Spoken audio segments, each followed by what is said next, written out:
Welcome to our lovely future humans, our 5D collective, those who have a steady self image, nervous system sovereignty. You take personal responsibility seriously, and so you know, like I, power and leadership. They are empty promises, they are empty words, they are distorted and broken systems if they are being shared by those who lack taking personal responsibility seriously. And so the words that we speak, sticks and stones may break my bones, but words will never harm me. And that's for those who are empowered. And so when you're looking out there in the big globe, whether you're mystic, spiritual, or mindful, you'll notice the pathologies that are out there. So you'll notice how neuroplasticity, the dark sides, keeps people in their chaos, and then how they bring it to our planet. And that's with effective realism and their epistemic laziness.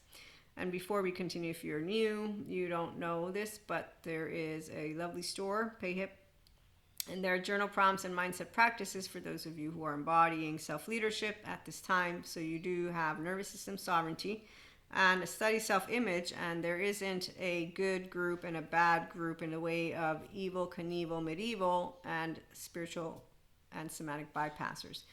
Those groups of people bypass the fact that there's still more work they can be doing with their self-regulation if they want to. So they don't have to do the I almost reacted and then I remembered. Sovereignty is a choice, integrity is a choice, functional child adulthood, that's what I call us, is a choice.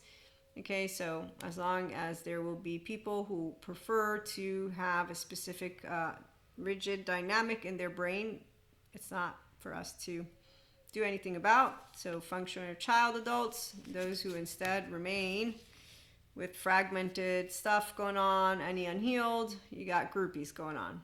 And so they enmesh, they're codependent, they validate, the validation loops each other.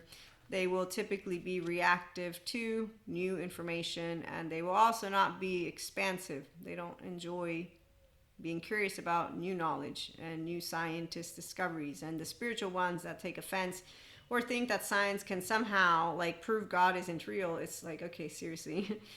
Science dispels myths, and so the myths that it is consistently dispelling actively match Akash Source Anima Mundi, an energy that we're made from, or God's perfection, because that's the whole point. If there's creatorship that has made everything perfect, perfection is here, but healthy perfection.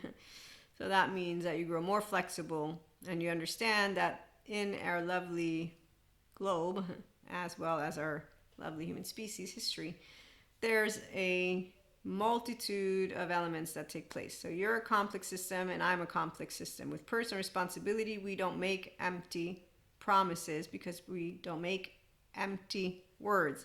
But really it's because we have the capacity to self-regulate with our mui, and so we grow more fun and nothing becomes outgrown per se. So when we're around a 3D, 4D, small-minded, epistemically lazy person, I've told you a couple and more stories. We're going to have some more. We don't actually shame them into evolving.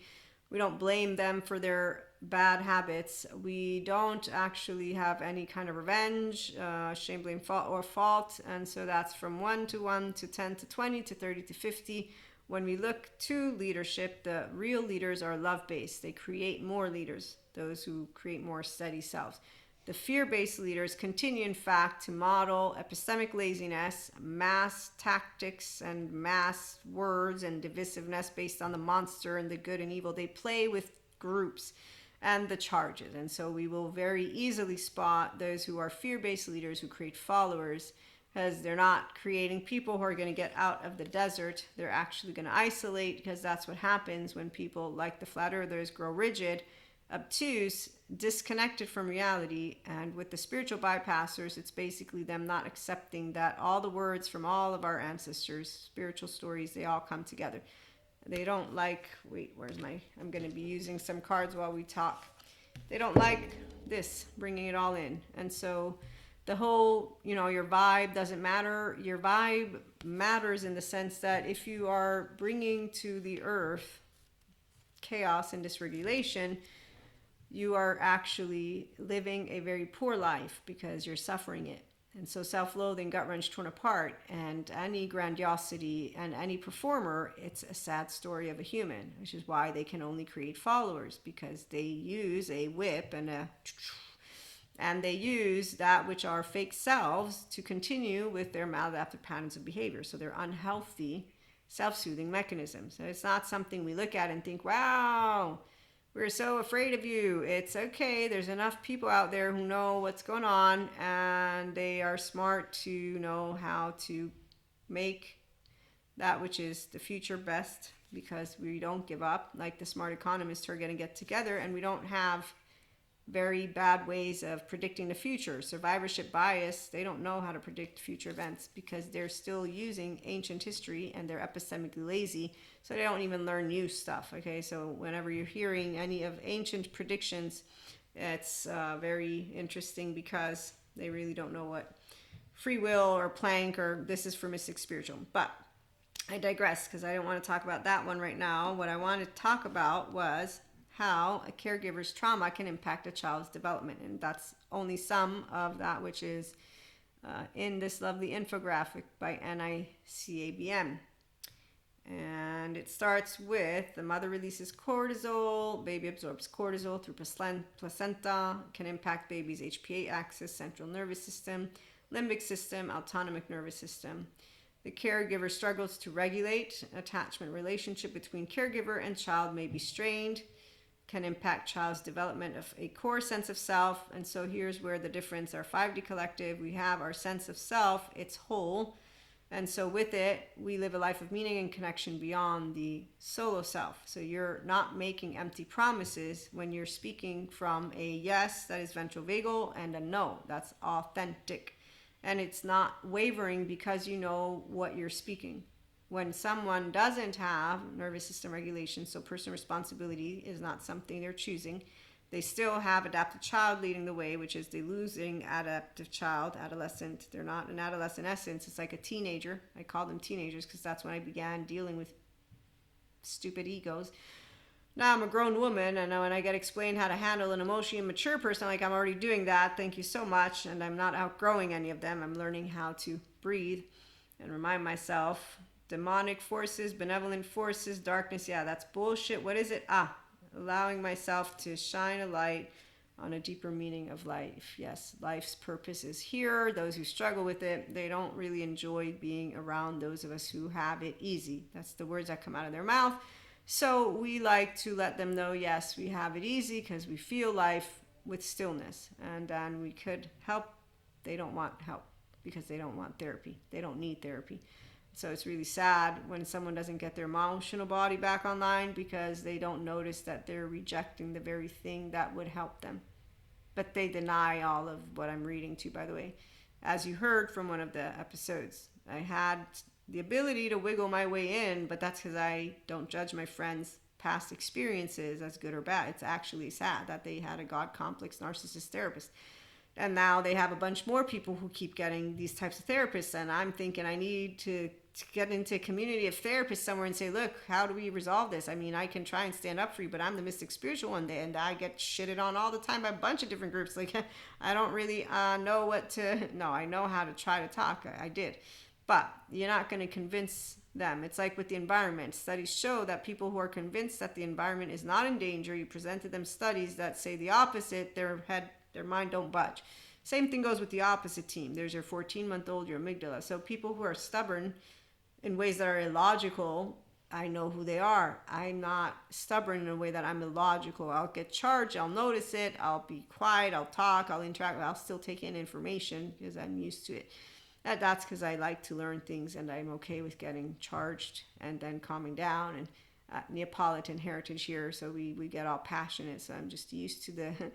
It was amazing. In fact, I should do an episode on that one because the chaos that comes from the passion is something that is not destabilizing. Panic attacks were the most uncomfortable of things to deal with, but that's a side note. So, eternal children have fun in life. The orphans, they don't, because they don't go become their own eternal child. Once they would become this, then we'd have all a good time, but as long as they stay out there in the desert, they're not going to move into the land of the living, they're just going to stay in the desert. We, on the other hand, are that bridge. And so by being our own empowered feminine, your own mother, empowered masculine, your own father, and therefore integrated brain who is, with a steady self-image, your own star baby, be yourself under pressure.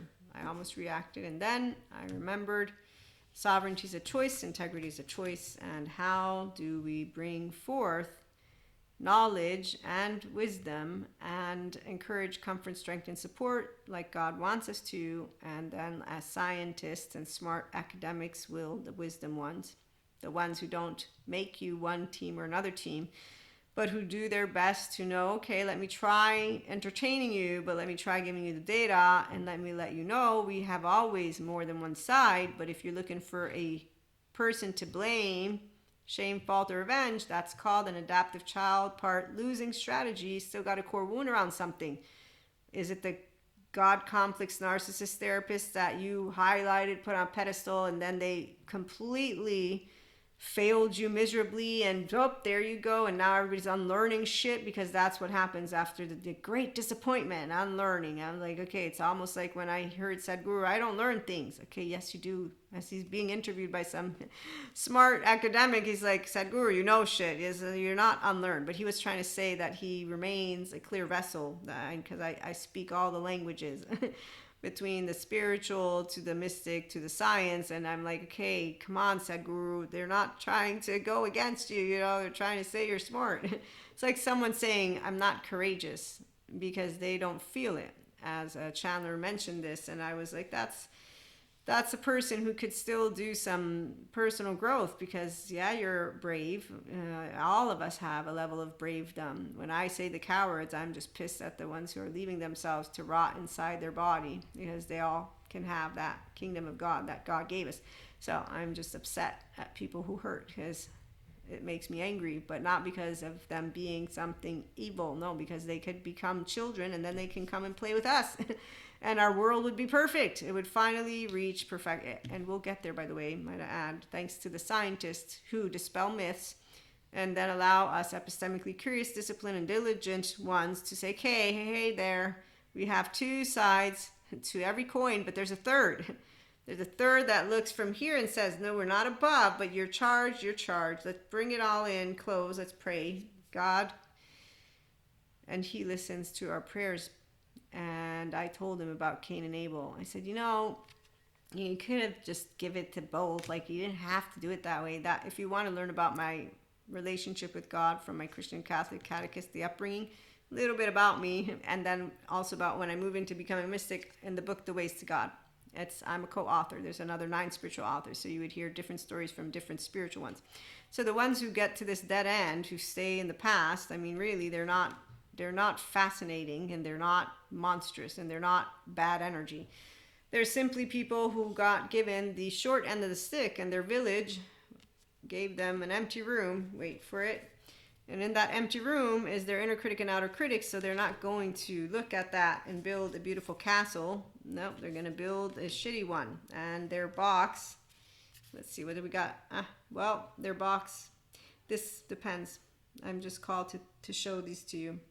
But the box can lead them to somewhere. It all depends if they choose to do it the right way. And the ones who don't, like I said, they like to say words have meaning, that there's power. They also think that some people deserve punishment, and they want punishment. They want sweet revenge. So that's where that 14-month-old study, we reviewed that one together. This is for the regulars. If you're new, I don't remember which one it was right now, and I don't have it in front of me. But the second part of the study that they revealed was the children liked to see the teddy bear they didn't like getting punished, or it was even the teddy bear that they liked who didn't help them to get punished. So it was something along the lines of when the teddy bear wasn't helpful, they were happy to see the teddy bear getting punished, which is why I brought in the whole Cain and Abel. And what I spoke as a kid, it was for communion, because then for my confirmation, I had different courses, because we take classes before we get communion and confirmation. And I remember the first conversation with the Cain and Abel thing, and then for my communion, for my confirmation, it was Um, like if anyone comes and talks to me about killing, because they told us about the story of him saying to his son to kill his son or whoever the name is, and I'm like, that's not right. Why would you do that? That meant he almost sacrificed his kid. Like, what the heck, God? And then there's a devil I'm supposed to be scared of. What do you think? I'm gonna be a genius? No, no killing of any sort. Doesn't matter who comes. I'm never gonna kill anyone unless I'm in physical threat. That's how I put it. So I consistently was like, yeah, what is up with these things? And so yeah, people who instead take the human beings who tell them God doesn't need science, so we don't accept neuroscience and the explanation of Patrick McNamara and decentralizing in the self and religious experiences. And I'm like, what? We know God doesn't need science, but there's an explanation, and that means all his children are perfect and there's no demon inside of them. Like, seriously, this doesn't make sense. I saw demonic possession, Maria. I'm so sorry. You're rejected. This is what this person, I love them. I was just wondering, how are the institutions explaining to you why they are denying decentralizing in the self and religious science, who says, and their explanation, there's manipulation right in front of all of it. God doesn't need science. Because then I found out there's a Christian Catholic Belgian priest who's the reason why we know about the Big Bang. He began doing this research, and he even talks about science and spirituality coming together. And I'm like, see, timelines, it never changes. It always is. Maybe determined is right. Determined, Robert Spolsky. Maybe you're right. Maybe we have been determined, and it's always the same merry-go-round. Well, I guess I'm lucky then, huh? But no, that's not my actual subjective opinion, by the way. Can you tell? Maybe not, but I'll tell you why after. Oh, no, I can tell you now. Free will. Free will, self-agency. So anytime I'm hearing someone say you have none, I'm like, yeah, even if it's just a wiggle room, but wait for it. Not everyone. As if you don't notice you have mustard on your chin, you got the shitty end of the stick, and therefore stillness freaks the fuck out of you, and you're refusing. No, you reject a healthy relationship for a toxic one because, yeah, that actually feels like home. Do you know how sad it is to hear? Like the actual, because when someone's genuine, that's home. It's home for me. And it's like breaking your heart 2 times because, one, I think of Patrick Chan and Dr. Daniel Fox, and then I think of Kylie, who's healing. Thank goodness she is. And then I think of all these people out there who are living half their life because they don't take personal responsibility because they don't believe in therapy, because that's what they decided, and they'll be like, well, don't you need it? I actually live a blissed out life all the time. You just think I'm lying because I don't suffer life. Because my pain is not emotional, it's physical, and I'm smart enough to try to stay away from getting physically hurt, and when I do, well, I don't like that. But so yeah, emotions, they're not a big deal for those who are emotionally intelligent. It means we feel deeply. Regulating intensity and depth, you know how amazing that is? It's like every time. It's not orgasm. Nope, don't think of sex. Sex has nothing to do with it because that's a whole different dynamic. And when you hear someone saying sex is a portal to God, no, not really. No, you're your own portal to God, and that's in like a completely thinking way, but you have to be able to feel, and that's where I'm not saying it because I have a preference. I'm saying it because there's no instrument that is needed on the outside. You have your own vehicle, so your oneness with, and that's where also those people, if that's how they're going to arrive at, but putting into an external object, sex, portal of God, that portal is the heart in a very specific way. Self-regulate, learn how to love yourself first, hear your gut, don't fall for your bias for charges, but rather process it through the heart, through your brain, because you think of it bilateral, vertical, overall well-being. Well-being is bottom up, top down, sideways, all of that. So people who don't take personal responsibility, their words are empty promises because they're going to stagnate, because that's what happens to those who are an adaptive child part version of themselves. It's very boring. 3D, 4D suffer the entirety of their life, and that's where I do hope that more of those who are still here will, I shouldn't even bother with that. I just had to wiggle my way through to talk to a very smart man just to try and make sure they understood why I said 7 to 10 years, because they're dangerous to the entirety of society as they use their mouth with other people to say that it's bullshit. This is the only reason I was motivated. It was I need to say something so they can stop with this negative, and then finding out that AI is who they think is better. And I'm like, shit. Do I talk to them about co-regulation? No. What's the point? They don't even believe they have a nervous system, because now I'm talking like we're a piece of math, but they call us software and hardware. And so I had to use the example that they gave me. That's the part of when you're trying to resonate and trying to relate. So because I was like, okay, they're upset that I'm talking about us as a piece of math, 1, 2, 3 nervous system responses, but I get to hear I'm a software and a hardware, and I'm updating the software to hardware. So I'm like, okay, you know how you say hardware, software? Great. That's what I'm saying. It's the same thing, but it's in a different way. So it's seriously, I mean, it's like not even a child. You're talking to a grown-up. They get really obtuse. I can get that way too, so that's why let's calm ourselves down. And the good news is that healing trauma can break the loop. So the loop is basically where that child, early development in the womb, and then in adulthood, they're more prone to PTSD after trauma. They struggle to repair after conflict. They struggle with relationships. They get to be emotionally detached, be more prone to dissociate. So you like my friend, why does he like AI? He's detached. People are unsafe. Stephen Porges just the other day was saying we're meant for safe co-regulation, but safety feels unsafe.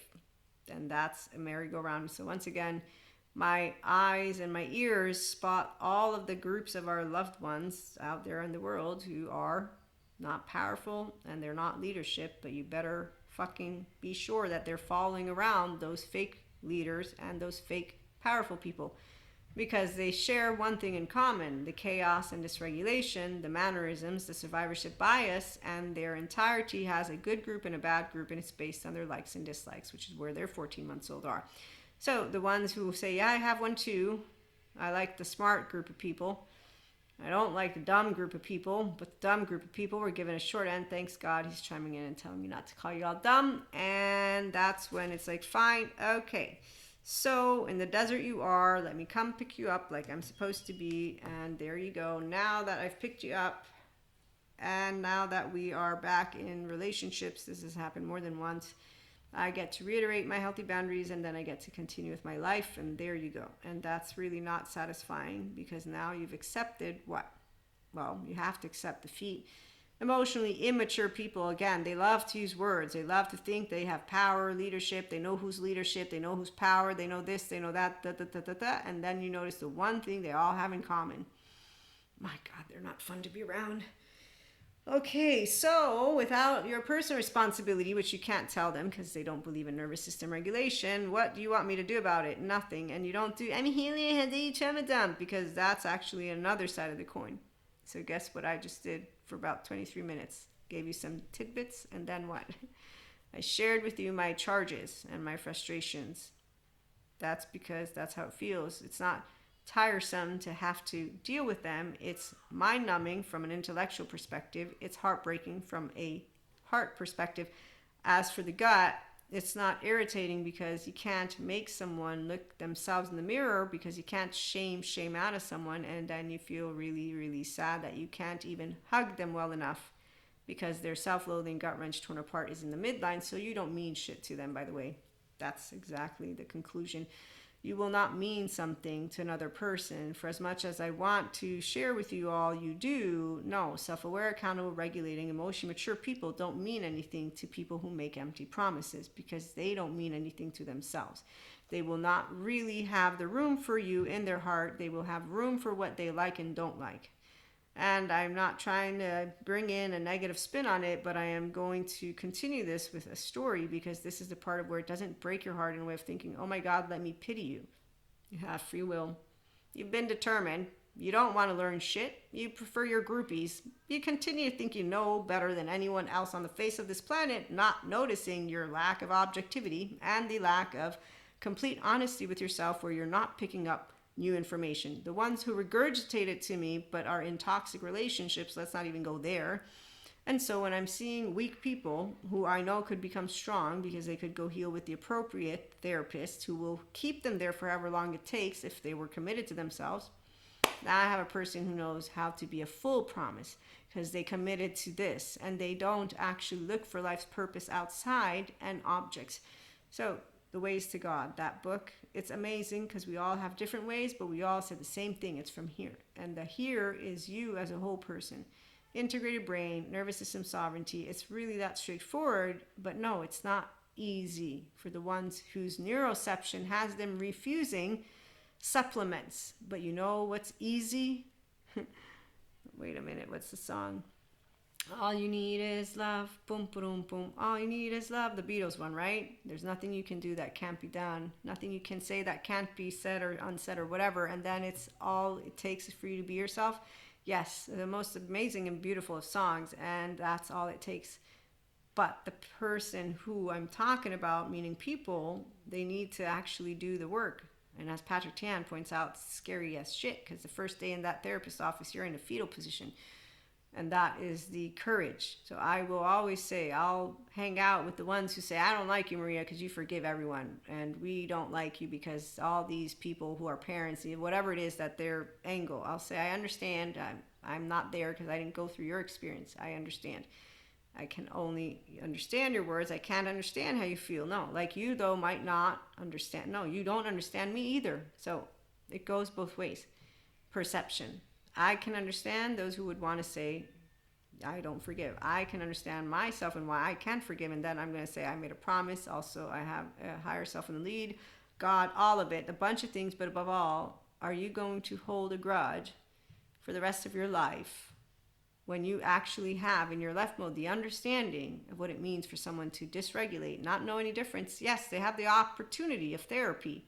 Yet we have God complex, narcissistic, unhealed therapists, which is what I argued. No, what I tried to have a wiggle way room as a mystic spiritual one who gets called a charlatan and who gets called even evil, devil, demon by a bunch of others. So, this is the part of where who gives a shit of the words that people use when they lack power leadership. In the meantime, I'm thinking, why do I not have more professionals in the field of the group that they know they want to be well, if you're going to be prioritizing, then you need to be whole. And actually, there are those who are working on it, which is even more upsetting because there's a divisive group within there. So if you tell me you don't forgive, you haven't healed completely. You know how that works. And so it's really like a dog that eats its own tail. It's an Italian expression. But luckily, there's the ones who are in the middle who say, look, we see both sides. Both sides exist.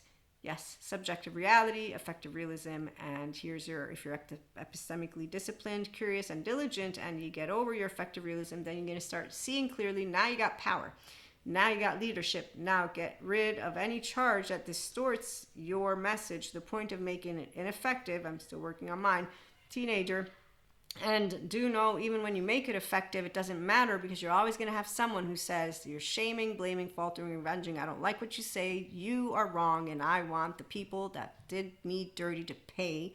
And that is where those 0-8-year-olds are with the non-metabolized trauma time, because that's the only time you'll feel so helpless, hopeless, and defenseless that your self-righteousness charge is going to justify in your brain everything that you will spit out of your mouth, including a person with a bad experience with a therapist, because that God complex one was the one that could have solved it. The reason it was whammy, and then it goes decentralizing in the self gone bad. It's now that the parent failed miserably and pissed at all of the ones that look like that. And then they go to look for the spiritual mystic or for doing it by themselves, which if you meet the right one, I'm a responsible one, I'll say we want therapy to work with us. Guess how many people come back once that's brought into the mix? The therapists are like, you can handle, you can do. I'm like, look, if they have the idea, I don't know, you know what this means. And I know what it means because I don't have expertise in memory barriers. So I take responsibility seriously. And that's the part of why I'm happy that we have systems, because they create those rules. So when someone's taking a mystic, spiritual, or life coach or whoever, and they're actually shitting on us, it's because we got a bunch of people, they're not informed. If they are informed, they think they can do the same job, Reiki practitioners included. And I'm like, you're not that role. Like, you have no, respect or appreciation for an entire other field. You're a cocky ego is what you are, thinking you got to save your complex. You're disregarding the math. And so it's not about you not being able to be the vehicle, but the math is that the brain is just so complex.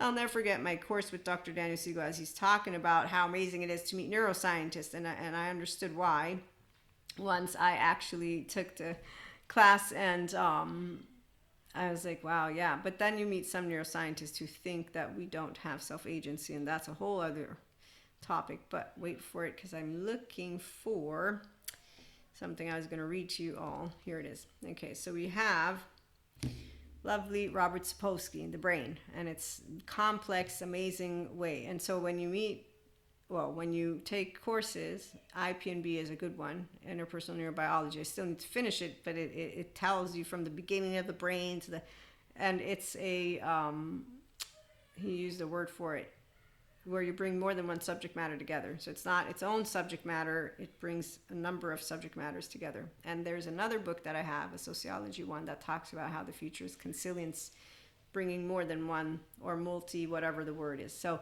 the academics, they're doing a great job. The ones who are empowered, the ones who are still divisive, they're doing a great job to give people who want to stay in their charges that which is their own groups. And so like the flat earthers, they will continue to do what they do best, stay separated. Instead, what those who do know what power and leadership mean, the love kind, it is the ability to bring out the best in others that makes you a leader. So we will always be able to, as eternal children do, be players of the game of life with safety. And when we meet those who don't have that, we'll know, because we're humans, and so we co-regulate. And when you differentiate, you're not going to be affected by a person's mood. And in a room, you will also know how to handle yourself. And if there's any physical threat, your gut notices. I can tell you that mine has a specific bell for a physical, like, okay, I'm not. And even then, when I have it, sometimes I'm like, well, are we sure it's like an actual bell, or is this maybe because you are thinking that there could be potential threat? But I don't really bother trying to figure it out. If the physical bell says threat, I get up and go if I can, or I look for my people that I'm with. And so, yeah, I actually don't make assumptions of those individuals or those groups, but I'm just saying I don't ignore it. And the few times it's happened, it's been with people in the circumstances, but I'm just saying, like, it's a very clear message. It's not confusing at all. But I have a very self-aware, accountable, regulating embodiment. And so that's the part. And you really don't want to do any risking, but that's why I go out with people I know, always try to, be responsible. Some people end up going places in ways that, as they get older, they think it's still responsible, or they would want the world to be different. We all do, but we still have plenty of people who are not healed. So this is where, when you find out that a timber can trigger a fragmented state, a self switch, that's exactly why when I am hearing someone who's coming to me for something, once I had this guy who had a psychotic break, and he had heard I'm a Reiki master, Akashic record reader, tarot oracle card, and he's wanting the personal spiritual growth stuff with me. And I have a sit down, and I'm like, okay, you became a physical threat to you, your wife, who's not your wife, your children, like, bad threat. Before we do anything, I have the adult attachment interview. That's attachment for categories. We need to get and sit down and talk. And I'm pretty certain we will want to have someone with us for this before we even potentially begin, because what you just described needs more than that's not. It's not dangerous, but I'm not, that professional. They never reached out again. And so people they disregard their personal responsibility, and then they disregard the mental health professionals. And the reason they don't go is because they're afraid of them. By the way, the ID, Bethany and Ruth, Bethany Brand and Ruth Lanius, in one of my courses with them, very clear they made it that people who have DID, they know it's different than schizophrenia. They won't go. And I got a friend of mine, we talked for an entire night about it. It's like, yeah, no, I don't want to go because, I don't want them to. So this is a situation that we have at hand. No need to call people names. We want to understand, though, when I am out and hearing some stories, I'm going to give you another example. There was a cashier and a lady of a town that I live in, and they were talking about a woman who had this weird behavior because they forgot completely about this other woman who they had met. And as they're describing the scene, I'm thinking of the DID and disorganized attachment, no, or dissociative disorder and dissociative identity disorder with Bethany Brandon Ruflanius, because I had just recently finished a course. And as they're telling the story and they're criticizing the woman and they're like, oh, what a whack job, da, da, da, and they're like all over this, I'm thinking, oh my gosh, this might be a person who has multiple personalities.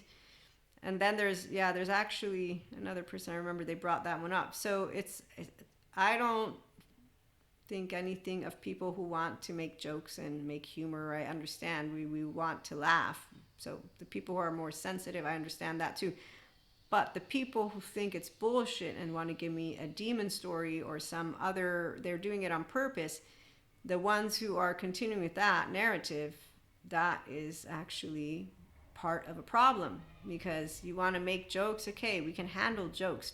You want to laugh, fine. But what is needing to be taken seriously is the personal responsibility of an individual to go get themselves healed. But you can't make someone heal their self, you see. So it isn't I'm gonna impose upon someone to heal their dissociative identity disorder. Do you know how many 4D mystics, so the spiritual bypassers, I should just use that word, I've seen talk to me about time jump and actual losing moments of time, forgetting things, and they completely ignore the fact of what it is to have a blackout because of memory barriers. So once again, they, even if they hear the explanation, they just think it's bullshit. So it's denying objective data and then denying even learning and even if you did though. And so it's, long story short, we can only do what we can do as we move forward, though luckily, because scientists and spiritual ones that are responsible will continue to make way to where they're going.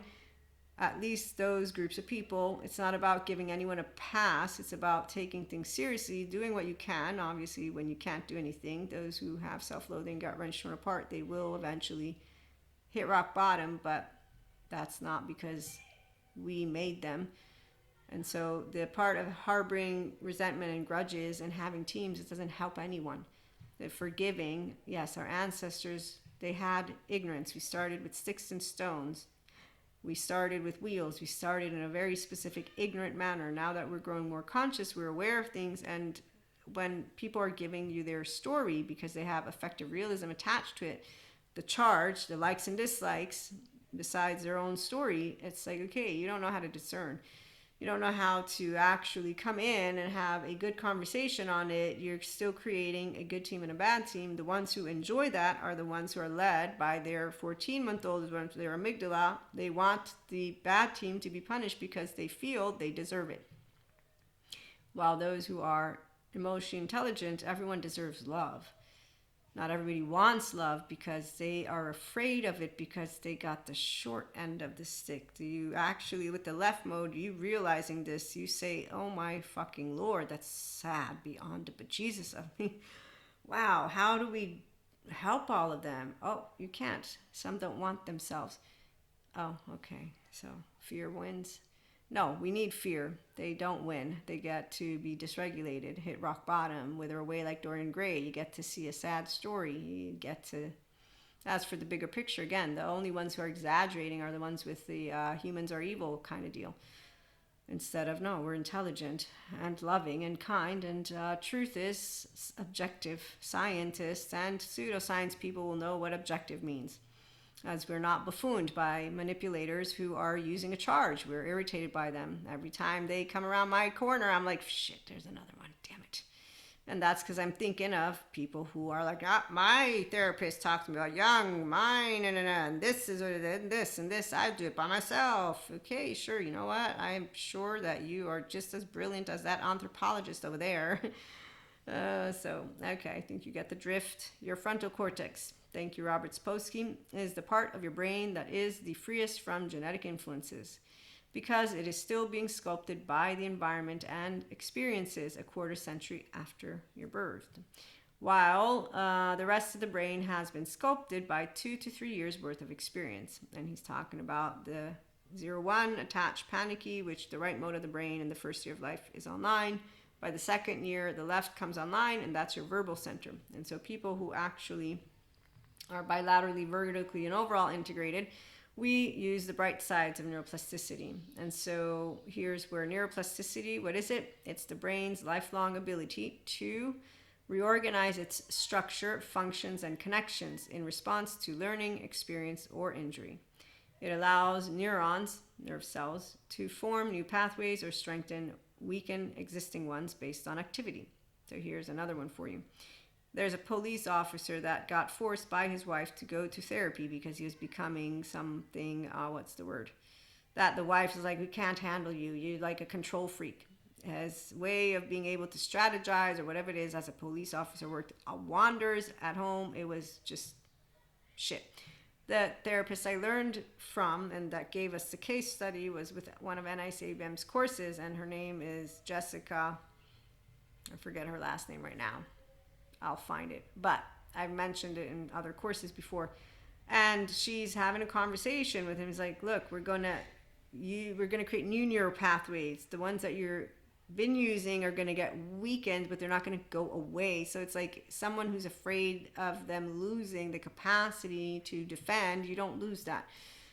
Someone reorganizing that identity, if they're smart enough, their identity is their name, not their role. If they want to move into more of an emotion mature, steady self-image, they don't have to. So it's only if you're able to comprehend with your left and your right your well-being. And also the fact that you are living here. So whether you want to say the soul with the self, it doesn't matter. Just use your name. So your personality patterns, temperament, and then you're a securely attached person. If that's the case, you're anchored in ventral. You are going to know what words mean. You're not going to give a shit of power, leadership, meaning you are a person whose common sense is the word I'm going to use. From here, so you're going to say yes. If you resist, then you're obtuse. And if you deny that you're being obtuse about getting a new habit, well, then everything I just talked about for the last 41 minutes, not in your case, but what I'm trying to point to, tells me empty promises. You're not a nervous system that is being regulated by the human being, which means there's no bilateral vertical overall. So a good therapist will do their best to, here's what's going to happen, here's what you don't need to be worried about. A smart human being, and in this case, they only did it because their wife was like, if you don't, this is not going to work. And that's the saddest part of all, is you hear a bunch of stories of men. Terry Real is one of them that also tells being dragged to therapy by the wives as they're like, this is done. And Terry Real points out to what it is, and it is about the emotional connection. And because this is where vulnerability and emotional, it's not, don't give me the gender stereotypes, please, because this has nothing to do with that. And obviously that's not generalized, but I'm saying when I think of that, there is a different way neuroscientists explain the embodied brain, and so the cerebral part of a man would be organized. I remember because like one of the points is that they're better with directions as of the way they can see around. I'm horrible with where am I going? And so there are a couple of things that explained on a biological what level, like for example also the adolescent brain, the development of it, or the full development of the frontal lobes. Okay, so there's minor little things in developmental, so like in the structure of it, which makes me think that we can be facing different, not problems, but different aspects when it comes to that rigidity stuff that comes up. But however, doesn't matter. It's like, wow, you needed a human being, woman, to drag you to get to flexibility.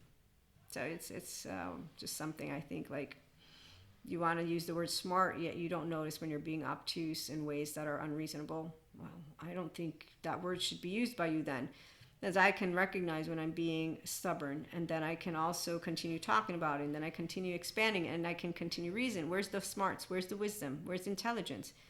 Okay, so let's not justify, thank you Daniel Martel out there, mediocre and people who make you comfortable with mediocrity. Epistemic, lazy, boring, B-O-R-I-N-G. Get disciplined, get diligent, get curious, and if anything, get at least flexible with your brain, especially if you're going to choose not to read and not to learn, not to do anything.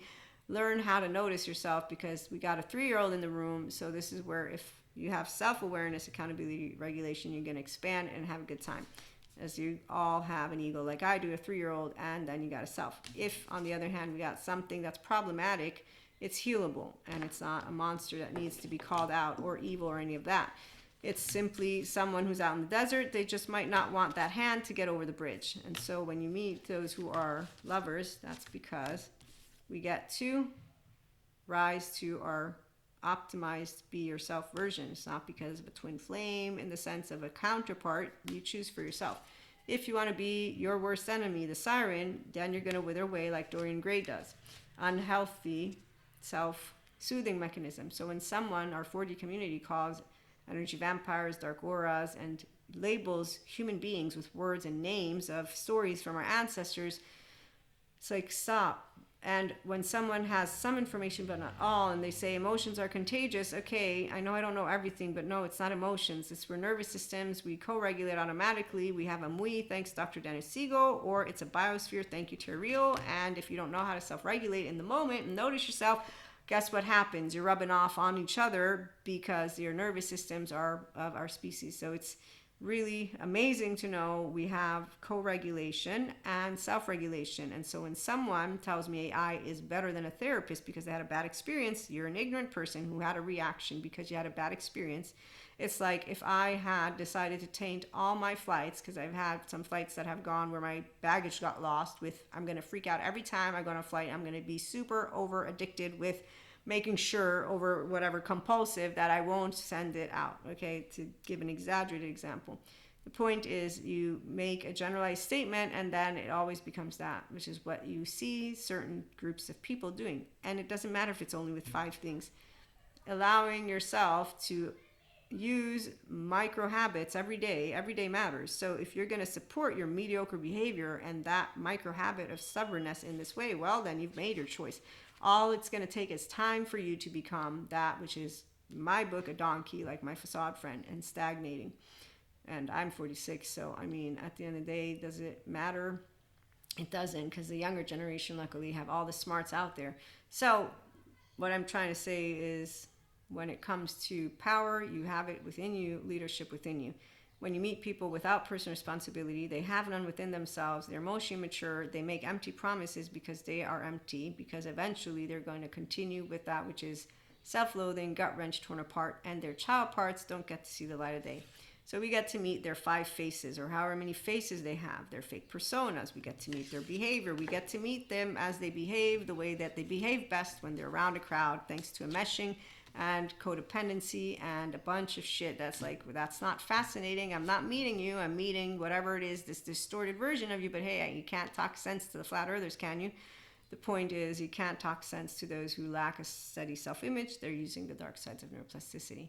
They're choosing to justify their maladaptive patterns of behavior, the drinking, drugging, fucking, inner outer critic, or whatever, binge eating, binge this, compulsive activity. They'll just use any kind of way to say, I am okay with doing it. Then they will refuse to notice that they're not learning new things, but they also refuse to hear and to know the truth is new knowledge is great and it's informative. Those who are spreading rumors with stories and sides, charges, they're actually not confusing you. They're just helping you to continue this merry-go-round. And there's your flat earthers or whatever other small little tribal groups that there's this guy who I remember said we're all meant for tribal groups. And it's like, yeah, no, we're not. You're just using the past without realizing how our prefrontal cortex grows. And some of us are smart enough to actually be and stable, luckily, with a self to say we like learning from experts and we know who they are. Thanks, Neil, for being out there. Keep it real. The green. I'm yellow. I know you think I'm yellow, but I try to be green, but I'm not. I'm not only one field. And so with that, I respect scientists, and I respect, even if they, not Neil, but I'm just saying, when they actually make fun of spiritual ones, I'm like, wow, that's one hell of an ego. But hey, you're contributing to our wit, so it's okay. We'll put up with it, because why not? That's manipulation, lies, ego, inflated. All you think is it's something you could handle. You become a very more brilliant, beautiful person to be around if you only had your other, the healthy self in the forefront versus what we get to, But hey, everyone, again, chooses for their own self what to do. So neuroplasticity, as I was saying, it continues as the brain is adaptable rather than fixed, and it facilitates recovery from trauma, habit formation, and learning new skills. And so there's lifelong adaptability, rewiring mechanisms, structural and functional changes, neutral process. And from that, I wanted to also share with you, where is epistemic curiosity? Here it is. And so with epistemic curiosity, when it's lacking, low intrinsic drive to seek new knowledge, explore ideas, resolve gaps in understanding. Lack of desire to learn for the sake of learning, often leading to disinterest in abstract concepts, a limited intellectual exploration, and a preference for existing knowledge over new information. So there's low motivation for learning, cognitive closure, lack of intellectual humility, and there's reduced intellectual risk taking, which means basically they lack the desire to explore more. And affective realism, which should be here. So affective reality or realism occurs when your internal emotions, moods, or bodily sensations, affect, shape how you perceive the external world, causing you to treat your feelings as objective facts. I like to, well, it's what is right, now it feels right. And there's your explanations to a number of things. So when people want to tell me that they look out there and they see power based on the number of views a person has or based on what they're saying, so yeah, your role carries power and responsibility, and then they talk to me about leadership, I will notice if I have true power and true leadership, they will have personal responsibility, which means they are nervous system regulating. It's an equation. I got a healthy self-worth, integrated brain. I got the other group, all of it. You just put it all here. I lack groups of responsibility. They want to validate each other, and they will, like the flat earthers. Their charges will stay. They will look at people like me, think we're dumb, think we're evil, think we're this, think we're that. I will, in the meantime, think nothing except for I don't play the victim or the martyr superior because I ain't codependent, and I'm differentiating by the minute. And I noticed one thing.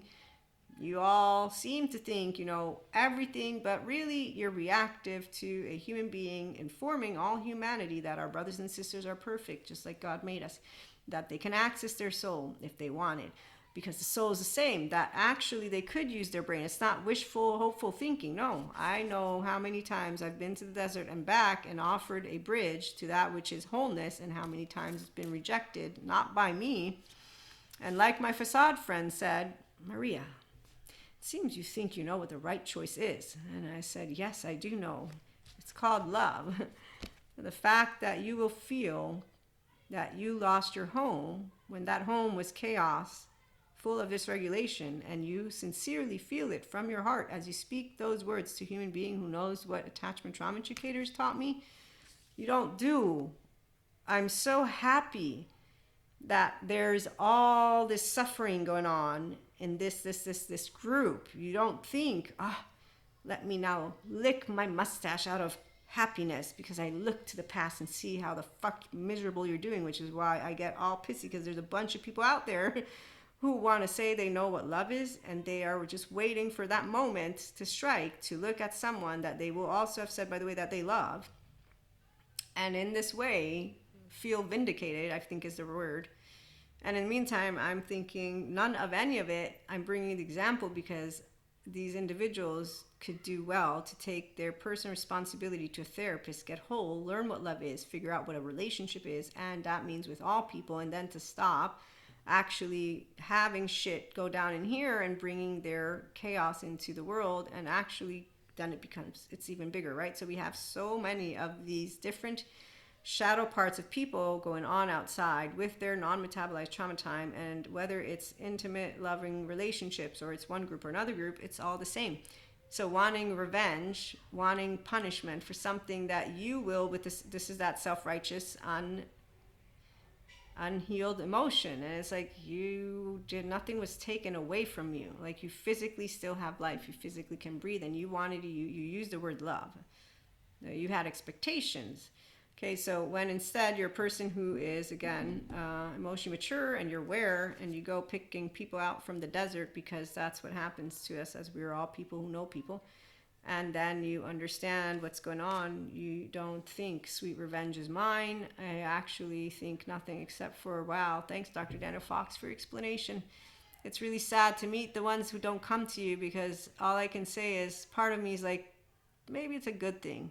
They don't really know what they did. all these people in their own lives, not mine. As you know, you hear about this from the biggest regret.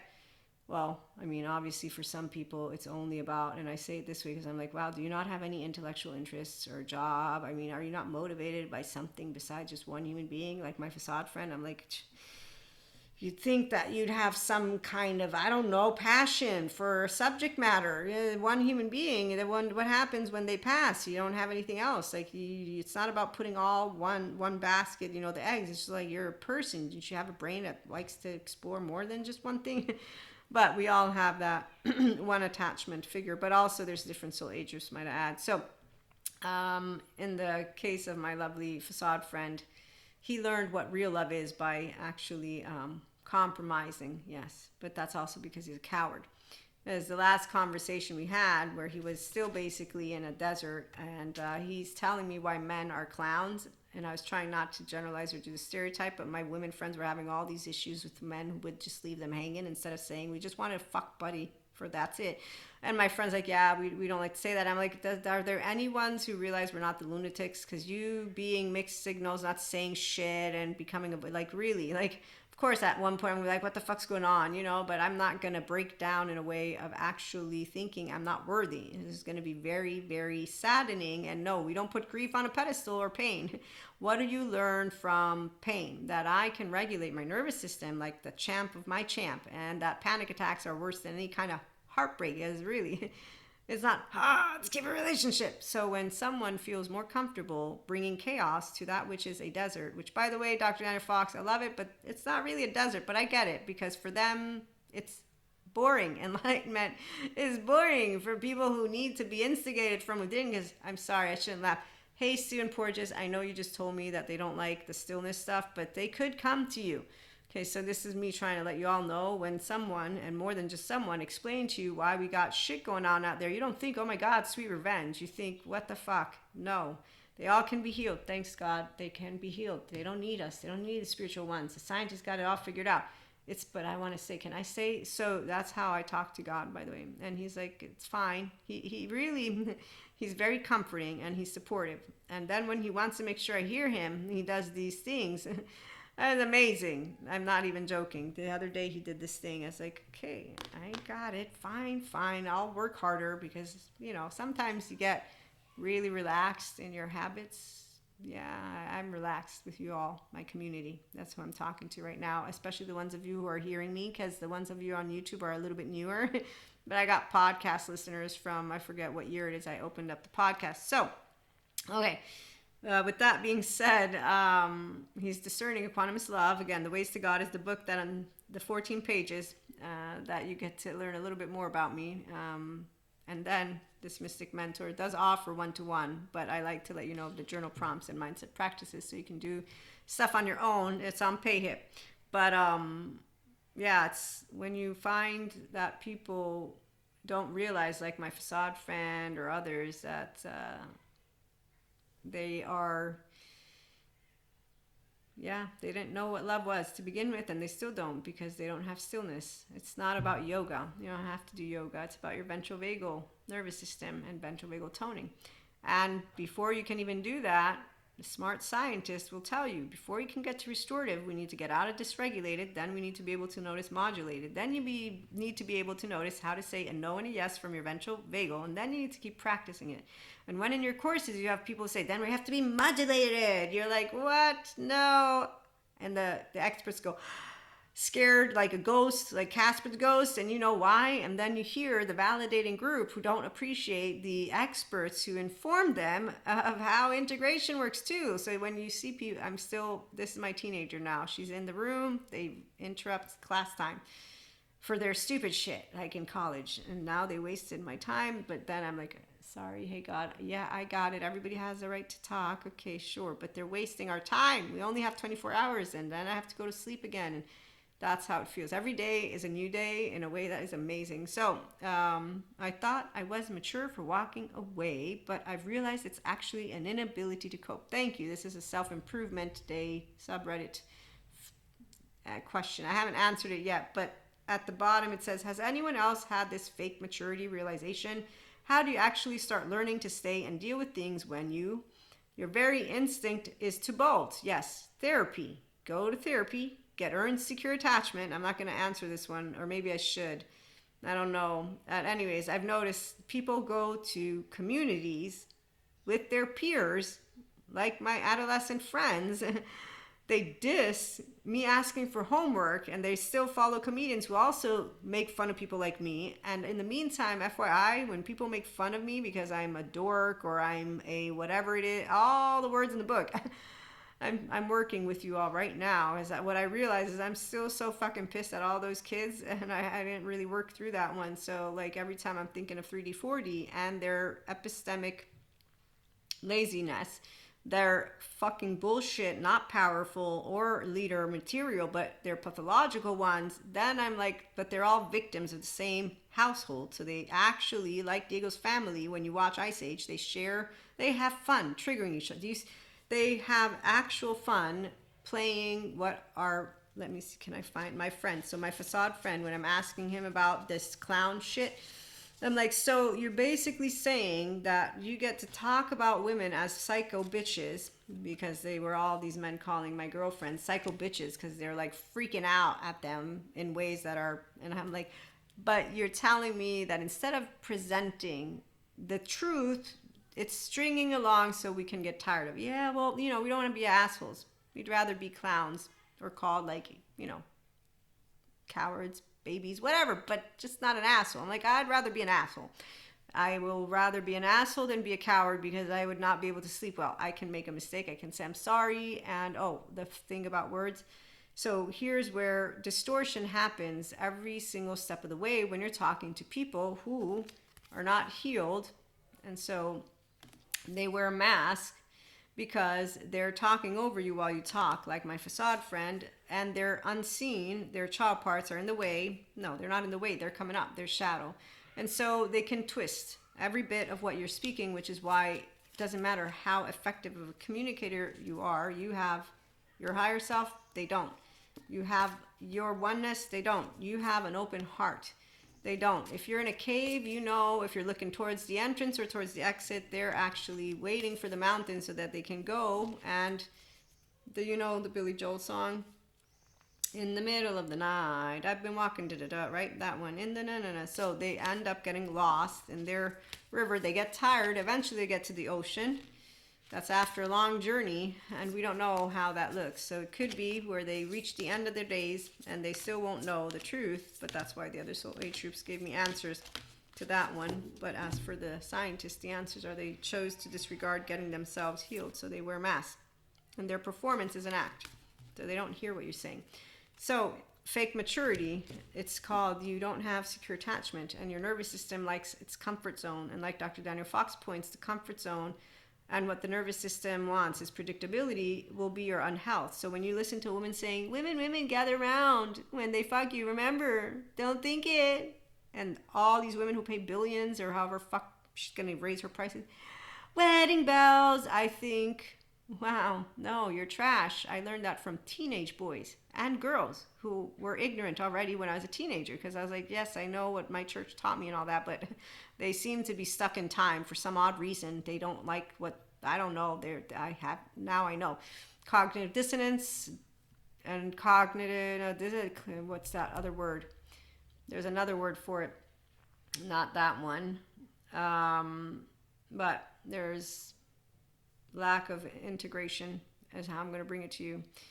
And I was thinking of, don't you hate when that happens? So the word isn't coming, but my point is being stuck in ego and then being stuck with only 10, 20, 30, 40, 50 books and not noticing yourself, not noticing that you can't handle different words to use to talk about the same things. Epistemic laziness. That's right. That I forgot to read that part to you all, because I was surprised when I read that definition in that they will prefer existing knowledge over new information. So again, the lack of power of words from people who lack self-regulation and personal responsibility, because you're not actually embodying the words in the way of a mature grown-up. You're an adaptive child part, so that means you look at life from a child's eye of what a grown-up shoulda, coulda, woulda done, and you're rigid and, like Terrio points out, inflexible because you don't know how to work with your nervous system. He doesn't use those words. It's you don't know how to be a functional adult. And that's where you don't know how to discern your story, like my facade friend talking over me because I'm boring you to the death of you and whatever it is that's going on. I, on the other hand, know I can fuck it up, make mistakes, say the wrong thing, whatever, but that my intent will be that I'm having a conversation, an interaction. So I'm not going to make it my mission to speak perfectly well, because if I had to, that's too much work, and it doesn't even matter, even if I did talk like a champ. When I'm seeing these commercials, don't say I'm sorry. Don't say, but my, it's like, that's not actually what's going to make you into a leader one day. What's going to make you into a leader is knowing how to use your ventral vagal state. And once that's anchored in, don't matter what words you'll use. If someone's smart, they will continue talking to you. If they're reactive, it won't matter to those who are still here at our 1 minute mark, not because we got older and we don't give a shit about society. No, we give a shit, but you know how many morons are out there thinking they know what power is and the dark forces of evil are going to come get you? That they have some power. Dark has no power. Light has no power. Those are two words and two ways to express not only a figure of speech, but for the spiritual kingdom, if we will use it that way, then it's all, you bring it all in, and I only use God, Akash, Source, Anima Mundi, so I will use creatorship, not dark, not light. Expert yogis get taught about darkness. Thanks, Sadhguru. So the figures of speeches, though, don't give you the human aspect. You have human secondary consciousness. What came first, the chicken or the egg? Life's purpose. One struggles with it because they will struggle with their own nervous system.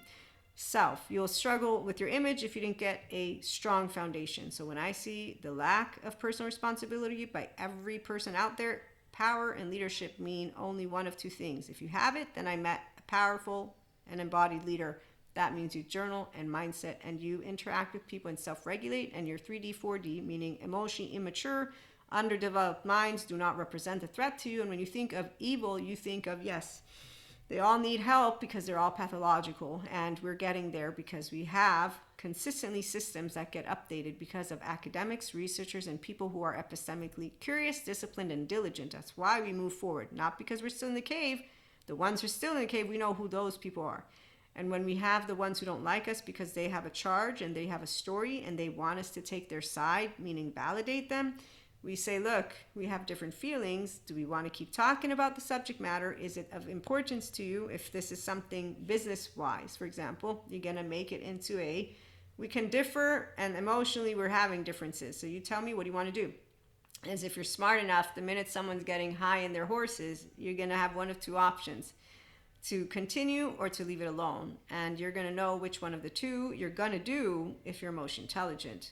And that's why it's about the subjective reality that Terry Real talks about, but it's also, is there any room for me to be able to get a little bit of something in there to just share data, not my subjective opinion of right or wrong, good or bad, data to give you piece of information. Because power and leadership involve, I care about that which is the outcome. And sometimes I can do a little bit about it. That doesn't mean it doesn't come with distortion because I got a bullshitter in front of me, as that's the other annoying part. Those who lack self-awareness, accountability, regulation. You'll talk about something from the past. It becomes so twisted. You're like, that's not my perspective on it. Now, if they're aware, then they'll know we have two different perspectives because we perceive life from our own bodies, from our own ears. And that's why you don't take offense. It becomes a game. Like emotionally mature people, it's like, okay, we have this way. So it's all tango. It's all cool. Nobody is going to be stepping on anybody's toes. If you still have someone who has some unresolved shit going down, they're going to be sensitive about it. But that's because you didn't take their side and they wanted you to be like them. And that's called, they don't like being a differentiated self. So that's on their personal responsibility where they can differentiate. And then with their feelings, no. We have different ways of feeling and seeing and thinking. That doesn't mean we are not resonating and don't have a strong bond. It means that we are different in ways that involve both potentially emotional and mental. So the part of if they're strong and if they're embodied self-leaders, they will continuously care to nurture relationships from the heart, by the way. And so the personal subjective opinion matters always, and it's not minimized, because the minute you're minimizing how I feel and you're not recognizing it, you're going to create distance between me and you, which doesn't mean good or bad. It just means you're not going to be part of my vulnerable heart because you don't care about it. You don't care about it because you shut it down. You just shut it down because you don't have room for it. You don't have room for it because your amygdala isn't alerted to being interested in my feelings. And that's the one thing that a empowered person won't give a shit. It's okay, 0-1-year-old. We got this. You don't need that one. It doesn't matter. You got your others. You'll find emotionally intelligent people anywhere and everywhere. Those are the people you have the most fun with, especially because they're also epistemically curious, disciplined, diligent, and they're not actually going to be sensitive about the political stuff, the religious stuff, the societal stuff, because they're smart enough to understand what's going on in the world. It's not about the light and dark forces of evil. For my mystic spiritual community, and for the mindful ones, they already knew this because they're based on objective truths. So science, they already saw the pathologies, probably like the back of their hand. Who knows, as way back as I could notice something was off with people who are avoidant. But for the spiritual mystic community, the ones who fall for the stories of the dark forces and the good forces and these timelines that are continuing to be spoken of, now I see advanced light workers. So yes, we're all light workers here. We are enlightenment soul age group. For my spiritual mystic community, I'm going to close off with you all personal growth. You all are restored embodiment. You can have fun, laugh it off. As for those in the desert, we will continue to meet the ones who will be given the opportunity, because God doesn't give up on his children, Akash Source Animundi, but also there are no end games. Meaning that the spiritual and the soul contracts, I heard someone saying how the contracts get reworked. So when you're objectifying your life, that's why spiritual bypassers, they use words that are externalizing and not mindfully living the relationship. And so hang on before you go, because I want to close with something. But I need to find... Darkness only has so much power. Darkness has no power whatsoever. Light has no power whatsoever. If you're not feeling empowered, then everything outside of you has power, because your window of tolerance does, I don't know how much you, okay? With journaling, mindset practices, not validating yourself, not becoming more rigid, becoming more flexible, you're going to notice your charges, all of it. You're not taking sides, you're not taking not sides, you don't really give a shit. You know, we want all of humanity to win. It will happen because it always happens. As for suffering and pain and the shit that happens, yes, we all know, but that's because things in life happen, because it's not black and white. And our ancestors were ignorant. So it's a common sense equation. However, it's not minimized. We're not trying to minimize. So the ones who have strong emotions are minimizing shit. How dare you? No one's minimizing when intellectually they're savvy enough and emotionally they're mature enough to understand and look out there and see who the pathological. I'm going to use the expertise words, because see, when I hear grandiosity in the evil scale, that's a pathology. It's a human being who needs a therapist. I don't need to label, dehumanize, or make them into a bad or a good. And when I see a system that's broken, yes, 14, 15 years of age, the queen and kings from times of yesterday, I'm not surprised that we have need of fixing, as they could totally go and take personal responsibility seriously. But my point is, it's not conspiracy-like. And that's where master's degree here, international relations and diplomacy. And when people think a degree doesn't matter anything, I can understand that. But they apparently don't realize they're now minimizing years of study of a person and years. And so, you know, this is where if one were sensitive to every single bit of everything that came out of the word in the mouth of someone, you would never get through any kind of interaction. But when someone wanting to minimize any degree, doesn't matter. It's just like you know, we have people who get titles, and yes, it's very clear that their title doesn't make them experienced, but you want to be able to enjoy a conversation. And that is the part of where, when you want to say that academics and degrees don't matter, I'm thinking you don't know what they are. And if you're only thinking of people who don't learn from it and who went there because they didn't want to do it, but they thought it would get them a job, that's an entire different conversation. And here's where I'm expanding our conversation for no other reason except for look at how many angles there are. And so you got an intelligent one, they're just going to know that we're going to wiggle our way through and talk about stuff. But if I have to bring it from my perspective, as I'm saying I have a degree, someone minimizing it, I don't take offense, because it doesn't matter if they think of it highly or not. But I'm not going to think you're smart, not going to think you're dumb. but I'm not going to think you're brilliant, as you just actually blurt it out. I blurt out things too, by the way. So we blurt out things that we feel strongly about, and that's exactly it. So once again, when you have people who understand this, you continue to chit-chat, you wiggle away. And where I was going was that as you... I lost my train of thought now. It's great. I was saying something important too, but I guess maybe it wasn't that important.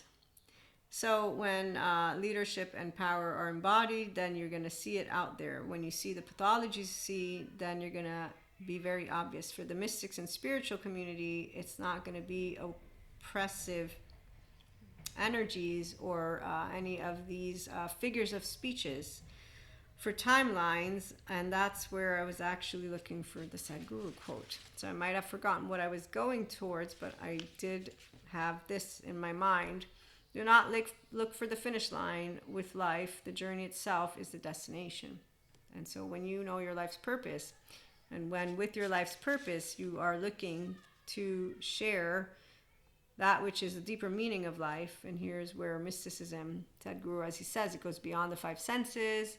It's not about miracles or magic, even though I believe in miracles. I also know science can explain some of them, and I also know science dispelling myths is a good thing, because science doesn't disprove God, it proves things. Now when you get the ones who are closed-minded and they use certain words as they're talking to you about spiritual mysticism or crystals, you're just going to know, okay, I got a person who's got likes or dislikes. And so we are not always going to have that kind of resonance, right? And so if you're emotionally mature, you're going to know how to continue interacting, not feel like they're trying to be indifferent. And that's why it's always different, all those relationships you have out there. The ones who are going to enjoy the completeness of you are the ones who enjoy the completeness of themselves, but they're also very comfortable and happy with mysticism, spirituality, and sciences, so all the human elements.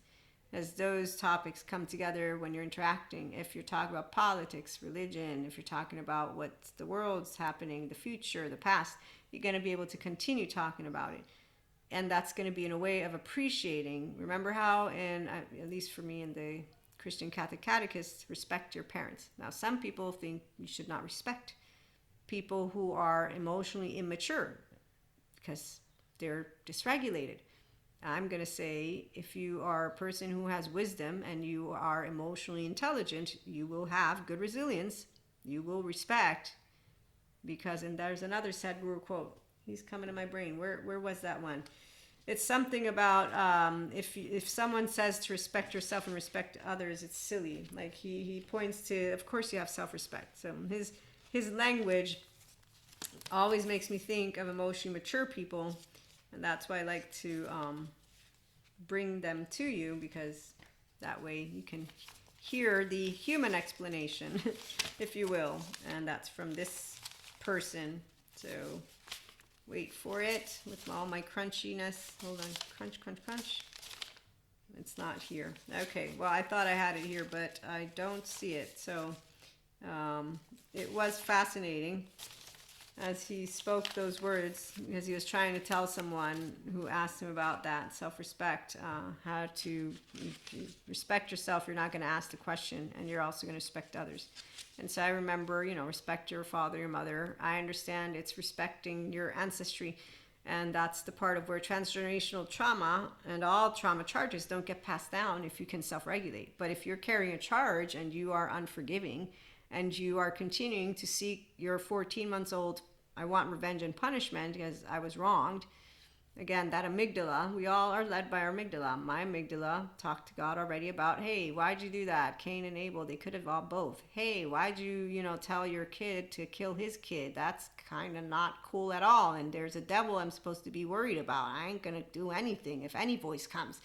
So if you're an individual who's whole, as a kid growing up, and you understand what suffering is, and I learned that one from Jesus, you don't think, I want people to suffer more. And then when someone's saying that we're bypassers because the spiritual ones who are equanimous are able to be calm and centered, we pray, we just know there's not a dead end, and we don't have a savior complex. So some of us also are really intending to help people when we grow up, which means I don't give you a little band-aid, like I don't let you cheat. And I don't care if you like what I say or don't. And I don't think of any topics as controversial. That's a big word for people who get into fights over words. I just think we have those who are, Maria's words, dumb, because that's all I feel for when I'm meeting epistemic lazy, effective realism, emotionally mature people. I feel them dumb. And I'm working with my irritation so that I may bring to our community what I've always been bringing.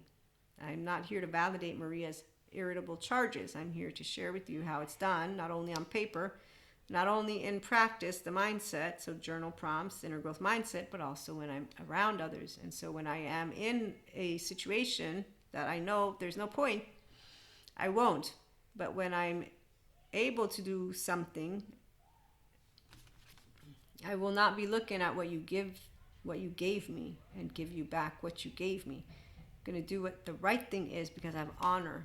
And I don't have survivorship bias because I'm not afraid of humanity and human beings. And when someone's talked to me about psychopaths, I say, yes, I know psychopathy.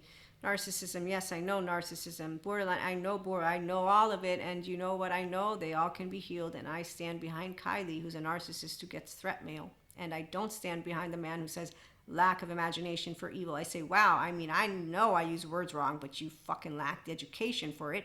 And how about you stop using that word, neuroscientists out there and neurobiologists, and start using something called expand your sentences. Don't play to the crowd, please. We have enough TV shows and movies who love to continue using it. So I don't play to crowd. I say I'll bore the fuck out of anyone, but you better bet I'm going to not minimize a conversation, but I'm not going to get charged over it and want a good group and a bad group because they're all good. And that's the part of where God, when I was taught it, they're all good, they're all angels. And the Lucifer monster never came to be. And the ones that I do meet that fit the low frequency, they follow bullshit people, say the universe don't care if you're good or bad. Or they decide to paint a picture of a whole group of people that are supporting something that they don't like. They're all bad because... So with politics, we have plenty of people who to this day go against that which are policies because of their personal experiences. They will bring God into the mix, and then they will bring their explanation, and they will continue with that. And I will think free will and God is God and you're not it. And apparently, though, you forgot you're made in flesh. But then I remind myself that small-minded people follow each other around for the very same reason they always do. They like their stories, and they like their groups, like the flat earthers, and they like to think they're special and better than others. So who has the savior and superior complex? The epistemic lazy ones. Who are the people who follow around people who act like they're badass, but it's a pretend? Sticks and stones may break my bones, but words will never harm me. And someone who says until they do, well, no, not the mind of someone who's owned by this, what you see, what comes out, not perfect. You better bet I own it. All of it. And so you don't get manipulated or lied to in a way that those who feel helpless and hopeless and victims of out there. Never once have I felt that I was given something that made me powerless and defenseless and a victim. The roof never fell on my head. The floor never crushed my... Okay, so when you have comfortable with emotional depth, you're not thinking, you're not feeling life is hard. This is what self-regulation. And when people say you're faking it, or you must be cold and sensitive, or you're so schematic, or da-da-da-da, it's like, okay, I really don't know about all that, but sure, whatever. And when people then instead think that you're like, you've gone through shit because of the whole twin flames, it's like, wow, okay, does anybody not know what feelings are? Good release, And so that's, the other part is I forget that they're not feeling empowered from their body. So for me, there's never been a disconnect with my body and my brain. And so I need to remind myself of that. But you don't see the ones who make empty promises becoming aware of themselves. So they're not choosing this consciously. It's like someone who's never had a panic attack. I can, with my left, understand physically that they don't understand physically what it's like.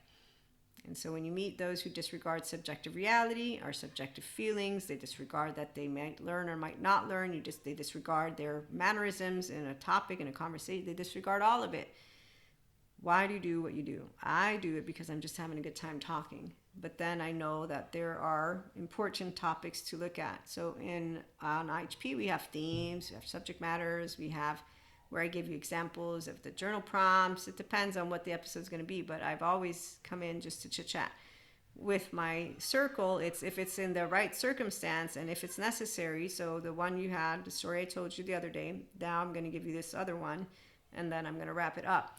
But the feeling that you are at home and that you have lost. Let me grab a card. Where are you? I had a beautiful card that I wanted to show you all.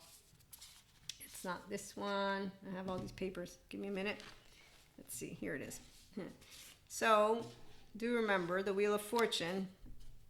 We are the ones who get to wield it when you are wielding actually that which is your chariot, your mind, not rigid, but instead flexible. The journal prompts and the mindset practices help you, and then doing it in your day-to-day because you want to leave a legacy behind. And that's for the children to know that our lovely humans, all of them are doing great, and the ones who are with broken systems from home, they can be helped. And as long as we continue to evolve like we are, you will make the difference. The young ones already are different than our old folk. In fact, I hugged two of them the other day. I was like, oh my God, let me hug you, please, because they want to be police officers for the right reasons. So here's Billy Joel, The River of Dreams, in the middle of the night, walking at night, looking for something I lost, something sacred I lost, something taken out of my soul. Can't take anything out of soul, but what they mean is, like Bessel van der Kolk points out, that trauma charges all of it. It continues to be here in your body. So self-loathing, gut-wrench, torn apart. And so the higher self is not there. The connection to the self, its stability is not there because maintaining a groundedness is scary. So you might be able to have an anchored in self with the ventral energy for a bit, but then you're going to go numbing and you're going to go do the maladaptive patterns. And if you use the dark side and plasticity, you're going to continue doing it. It's not a monster that has a hold on you. You, in the first 3 years of life and the womb, all of it matters. So that's why Determined, his book, is going to make a good impact, but I don't believe there's no free will. With knowledge, there's power, and shared for the right reasons don't mean it's correct, all of it, and that we have all the answers. People who don't like new knowledge and don't understand that knowledge is building because it's good don't like it because, again, epistemically lazy people don't want to think about new things. They get tired when they think. But they won't admit it to themselves in a way of saying, oh, so let me leave alone the intelligent ones. No, they'll join emotional intelligence groups, and it's like, okay. So the river's wide and so hard to cross. The valley of fear, tired of walking, the jungle, the doubt, getting to the promised land. This sounds a lot like a person, because our left will talk about stuff that also is expressed from the body. And when you don't know how to, the waves. Tara Brock, thanks. So when she teaches you how to get out of alert, and here into integrated brain, it's you navigate the waves. You're not ups and downs and merry-go-rounds. So people who think of ups and downs and merry-go-rounds as interesting, they have a journey ahead of them, neuroception, and that will be with a good therapist. And so this was the card. So you don't have to see it as this, but you should also know the Lovers is not about a relationship per se. It's about you harmonizing your masculine and feminine.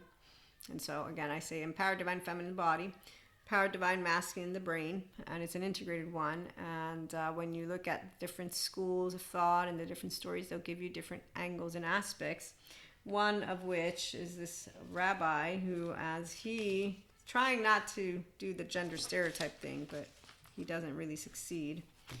And I had it right here. There they are. But I know what he is talking about, so I'll just bring it in. And what's fascinating is when you can see the similarities as you move into the future, like, wow, so they already knew the truth, because the truth is not fragile. But they knew it at a time for the time of that time, and then they didn't update it, because they decided that their words and the exact 1, 2, 3, 4, 5, because the left is rigid like that. Nope, A, B, C, D, F, G can't touch each other. You confuse it with spirituality. No, I'm not. I bring them together. No, because I'm a Reiki master, Akashic record reader. So this is what people do when they want to interject, because they have to get it off their chest, and because they're right. Do you know what an empowered person who doesn't give a shit about right or wrong does? has fun with it. And by the third time, hey, what's up? Oh my God, you are amazing. No, I don't do it that way because I actually appreciate the conversation. But then when I tell you a story, I become a smartass because I actually am thinking it could have been more fun. It could have been where you shared with me what your subjective opinion was. I shared with you mine, and we didn't give a shit about right or wrong because there is neither nor since we're still alive and we're not in the future. And also, by the way, because that's how it works. So you have some knowledge, I have some knowledge. You have a body, I have a body. And that's why people say, that's why we have the flat earthers. No, it's not why. As flat earthers are very stubborn. I'm saying where we get to hang out all together. And the flat earthers get out of just looking into the flat earth and do other things with their mouths and, become friends with more of forever growing people. So anyways, I tease them. But candlelight illuminates damage beneath the feet with wave of light. So we know we never walk one day in each other's shoes. The fun is that with good intentions, that's not enough. It takes the right action performed with the right consciousness to produce the necessary results. Thank you, Sadhguru. But as I point out, even though lovely Neil deGrasse points out, science is true whether you believe in it or not, finding objective truths and then communicating them effectively doesn't mean a skeptic will change their mind. It doesn't even mean a person will change their mind, because you don't need to be changing someone's mind. That's the minute a person's reacting as they want to stay with their mind. And we all do it, by the way. We all have that for a minute. Our 3-year-old. Okay, so the less connected you are to what is objectively true, the less likely you're able to make decisions that will benefit your life, the life of your family, even civilization itself. That's Neil's deGrasse's. So when I told you the story I told you, why did I stay and continue trying to chit chat with my friend? Not because I wanted to. I said the word plant a seed. I know that's going to be taken out of context by some people, but what I meant was to plant that seed of there's good therapists, and that 7 to 10 years serves those people who need it, because him with his other groupies of friends who continue to talk about their bad experiences with therapists, and then that AI can do just as great, or doing it by yourself, they're dangerous, quote unquote, because they're part of that which is our reality. That's the other thing I told you, remember? This is, where is it? My sociology book. I've read it to you. And so it's about actually one person, 2 people, 3 people, 4 people, 5 people. Reality is socially defined, but the definitions are always embodied. That is, concrete individuals and groups of individuals serve as definers of reality. Also, words are used to shape popular opinion and justify legal action and political policy. However, words are also just randomly used wrong, but also with people who have effective realism and their past experiences, like my friend, and their lack of self-awareness, accountability, regulation, to remove their charges, to put them to the side and remind themselves it's not about what I like or don't like. I'm not the expert. And if someone's learning from the expert for 5 or plus years, I don't turn around and say it's bullshit because your experts are bullshit, because I begin to get agitated at the fact that a person's trying to interject, that's what I was doing, with an explanation of the nervous system, and then all of a sudden it's like you're talking like we're math. We're not math, because now they're thinking I'm objectifying them, but I'm not doing that. I'm explaining to them the core of how we're made, and yet they talk about themselves and humanity as a hardware and a software that needs fixing. That's objectifying. I'm giving you an explanation. But your nervous system is reacting because I'm trying to give you a rebuttal, I think is the word, for why there are good therapists that are not trying to take your money, but you're reactive with your effective realism, your past experience, lacking complete awareness. In the meantime, I'm not thinking I need to convince you because I don't give a shit about it. I'm thinking of the bigger picture. 1 mouth, 2 mouths, 3 mouths, 4 mouths, 5 mouths, which is why also YouTube. So when someone's concerned with playing to crowd, I'm not concerned with that, because anyone can talk over you anyways. I'm concerned with how many people are actually epistemically curious, emotionally mature enough to understand where we're headed, and spiritual mysticism, they know what science knows, because we're all perfect. So someone interjecting with, excuse me, you're confusing it. I had a fun time. I know what the fuck I'm doing. And that's the part, if I were that, reactive, every time someone interjected with me, that would make me an insecure person to the beyond the bejesus of me. Oh my God, I would not get any of people who are out in the streets at all, because I would be completely surrounded by a number of completely brilliant and sweet and passionate and compassionate academics. And I'm not sure how many there are, but I know the handful of the ones that I would want to be surrounded with all the time. And that's how it works. So when you are enjoying life and you're enjoying learning and you're enjoying people and you understand why, Yes, I had it easy. That's okay for when people want to say it. Someone out in the desert who doesn't feel good with that which is a healthy partner is a sad story, because they will continue to hang out with the wrong people, and they will continue to be a menace to their own self, and they will live a life that is half lived. So they will suffer instead of live something that would have been a more wholesome life, but they will also then continue with their stories. And so there's no like threat in the big scheme of things, because luckily kids have to go to school. Knowledge continues to get built, but as a society, it's up to us to create a society with more compassion and also the knowledge. One of my teachers from my courses of 5 years said, now that you have all this knowledge, it was a certificate program, how are you going to use it?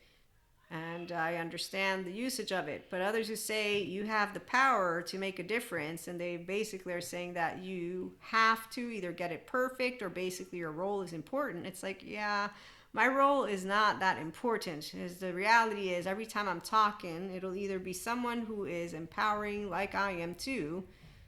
So why do they need you, Maria? They don't need me. They would want me because someone who's a smart human being and a consumer will know how to pick the right person that will help them with a mentorship program. We'll give them journal prompts that they can get anywhere, but they can get also from a person that they enjoy the content that is instructive. Okay, so it's people by what you do, why you do. What is it, Simon Sinek? People by why you do, not what you do. We all know, if you're an entrepreneur or marketer, that there's so many different businesses out there. What differentiates you? What are you going to give them? I'm going to give them that which is called subjective reality, truth, and a bunch of different fun moments. But my point is that I actually don't think there's that many groupies, even though sometimes that's what it feels like. So I'm not caring about it. I come in with chit chat, and I come in to actually share knowledge in addition to be yourself the smart way, under pressure, and have fun with it. And that we do have fun. But words, yeah, they mean nothing once you realize how many people don't notice their emotions. You're all feels, dude. You're a cynic. You're ripping fucking people apart in the ways that are like hilarious. No, it's sad. That energy is embodied by all these people who watch this guy. And I'm like, you could do the same thing with the better energy. And then there are the people like, but we want there to be everything in the world. You can have the same personality pattern and temperament. This dude would not be changed. He would simply be a person who's whole and who will know that enlightenment does exist, but hey, it's not a trap. However, you didn't go take that personal responsibility seriously, did you? You don't think you need therapy, do you? You'll notice grumpy bears. I'm a grumpy bear when I was a kid, but I got to become more of like just the stare. No, there's a whole story. My twin is Sunshine Bear. That's because when I was a kid, I was like this. And we love the Care Bears. But yeah, anyways, when you see people who you love continue to live half a life, like my facade friend, you just think that's sad. And then you remind yourself that Stephen Porges mentions how it's hard for them to feel stability inside. So maybe it's a good thing that they don't know what they've done. Because can you imagine realizing that you rejected the love of your life, or just a good life, for what? For dysregulation. So that's where it's that simple, huh? Yeah, I know, but nope, you're a complex system. So you're gonna have fun in life as long as you want. The suffering ones, they're gonna turn into the seaweed from Ursula's in the Little Mermaid. That's what I say. It's like, yeah, it's not funny. It's actually sad. It makes me very sad. Never think in terms of who is doing better or worse than you. The only question is whether you are doing your best. And so every person can self-regulate. May your decisions be based upon what truly matters and works, not upon your likes and dislikes. And as, again, DeGrasse points out, science has facts. So when you hear people rejecting going to get themselves healed, it's clear to the ones of us who know what that is. I'm not surprised by a lot of things within this sphere. And that's because when one group tries to silence another group, basically there's an extreme and another extreme, that clash happens out of silencing. We're all people. So the earth, the globe is made of 8 billion growing. The ones who would not want us to be there, they're not people I look at as, wow, let me actually come pay attention to what you're saying. they're the ones, if I do pay attention, it's because, okay, let me hear what your plan is, what your theory, okay, now that I got the drift of it, let's go to the ones who understand what the gap is. And hey, so here's the deal. And you know that every day it's going to take time. So we don't rush to the finish line. Expansion of consciousness, it actively enjoys experiencing itself.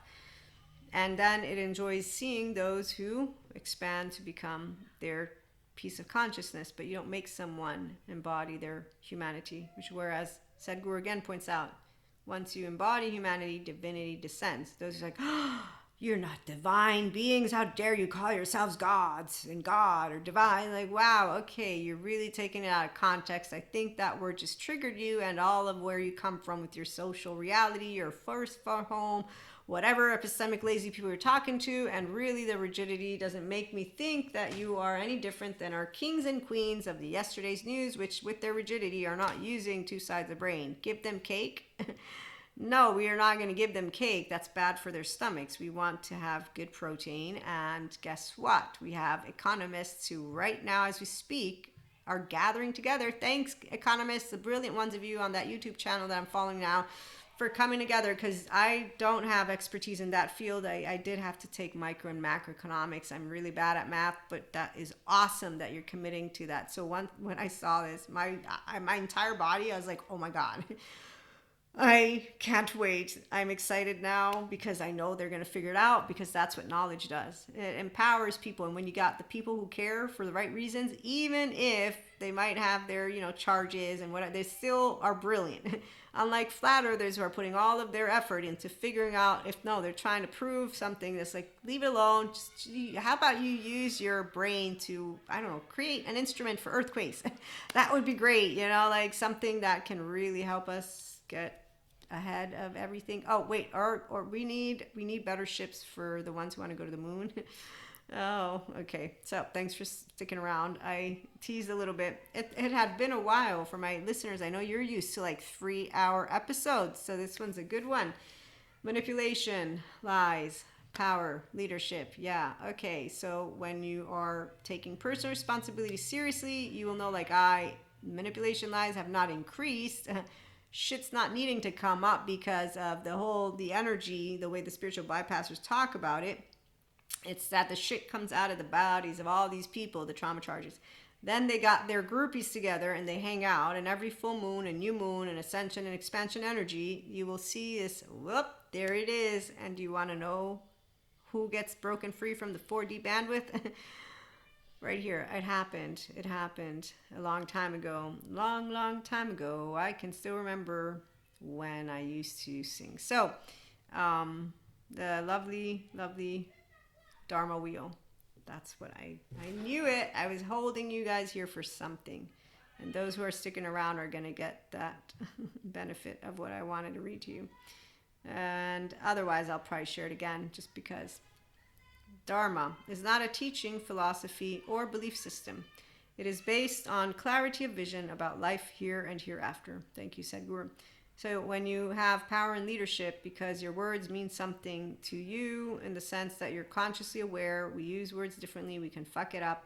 We do understand those who feel helpless, hopeless, and want revenge, and they're all angry, understand, because we have feelings as well. You will not be getting necessarily ever an apology from someone who's dysregulated for their entire life, like my facade friend. That's because they think you did make a big deal out of whatever it is that they think is a small deal. So they reject that you have a 0-1-year-old and a 3-year-old who wants a hug. I'm not kidding with that, okay? And then you make peace with that, because otherwise you really didn't know how to forgive and how to remember subjective reality objectively. And so, we're doing a diet. That's one. I and you will live life differently. So you will do things that I will not like, and I will potentially think you don't love me like I love you. Drama queen, drama king, teenager, what do we got going on? Codependent. So, number 2, that's not a truth. They will be different than I will. What can I do? Thanks, Terry Rio, for being out there. I can talk about it. Does that mean that we'll harmonize and that it will become the most amazing of if it's a one-to-one relationship for a monoamory community, polyamory, there's different dynamics. But the point, if you're securely attached, you continue to be fulfilled and they're fulfilled, and that's what healthy is. Now, if you got a person who's poking a bear, you got something called, okay, I know how to be empowered and be my own leader. So the ones who feel victims, meaning powerless, that's where neuroception, and it's not motivation or mindset. In fact, they'll ask, how do I escape reality without alcohol or drugs? So they're self-soothing, gut-wrench, torn apart, and like my 4D3D friends, they continue their suffering bit. There's a solution. It's called therapy. They don't want it.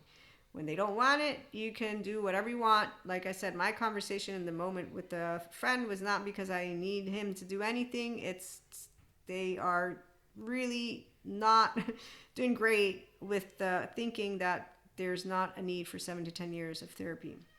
And so that was very important. But here's a love affair need not be with any particular person. You could have a great love affair with life itself, which you do when you're a fulfilled person.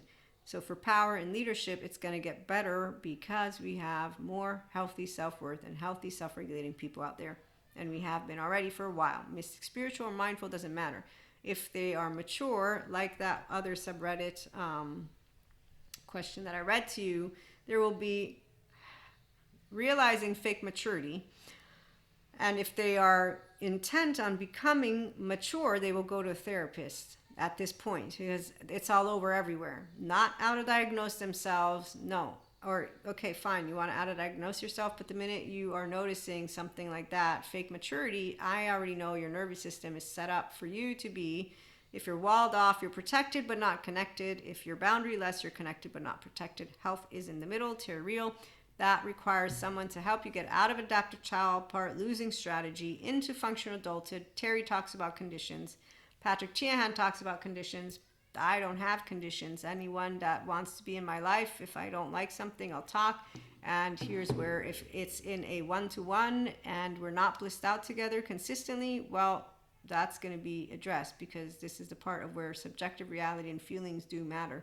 So if a person's amygdala is their self-centeredness world, they're not really into sharing a life, right? But if there's sharing and there's also differences, is why it's not a black and white yes or no, in a way of it being categorical. It's not rigid, it's flexible. So Terry teaches men and women how to become lovers, Dr. Daniel Siegel too, and people who take themselves seriously get out of the dysregulated nervous system, because they're not planning to have unhealthy relationships. They're not going to use their styles and talk about things as if they're trending topics. They're looking to move into wholeness, because that's what your body was made for, and that's what a healthy relationship is of all types. So if you're looking for love, then you'd be looking for it lovers, not fear-based. Fear-based create more followers. Lovers create that which is called healthy self-worth relationships. And so, with that being said, those who do know power and leadership, they have it because of personal responsibility. So that's nervous system sovereignty, a steady self-image. And then we know it from 1 to 2 to 3 to 100 to billions. And what we also understand is that, thank you, Pat Ogden, when we learn to read the body and track its language, that's the somatic narrative. It's the narrative of the body. The verbal story is secondary to the somatic narrative, because the body really speaks and can't be deceived by minds. But that's of those who are healthy, self-empowered, which is why we don't do the evil, the demon, the dark forces of anything. So spiritual bypassers and somatic bypassers equate emotionally immature people who can move out of that desert and into the bridge of that which is wholeness. They don't have to talk about it from God's perspective. They can talk about it from science perspective. But here's where becoming the best version of yourself. All you need is love.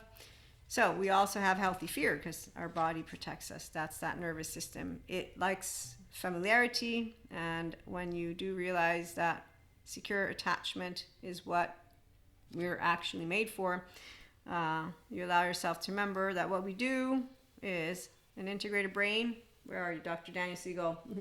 As he points out, some of us, we can be that one figure for someone who has not had that figure, I won't find it in my notes, and the light's going down. Oh, here it is. Okay, so integration made visible. He says it's kindness and compassion. This road to integration can be incredibly energizing because what you're doing and helping is someone heal and bringing out that which is the real them, by the way, into the world, love and connection, and that's the birthright for all of us. So life as we move forward together to create a more integrated world, or more integration in the world.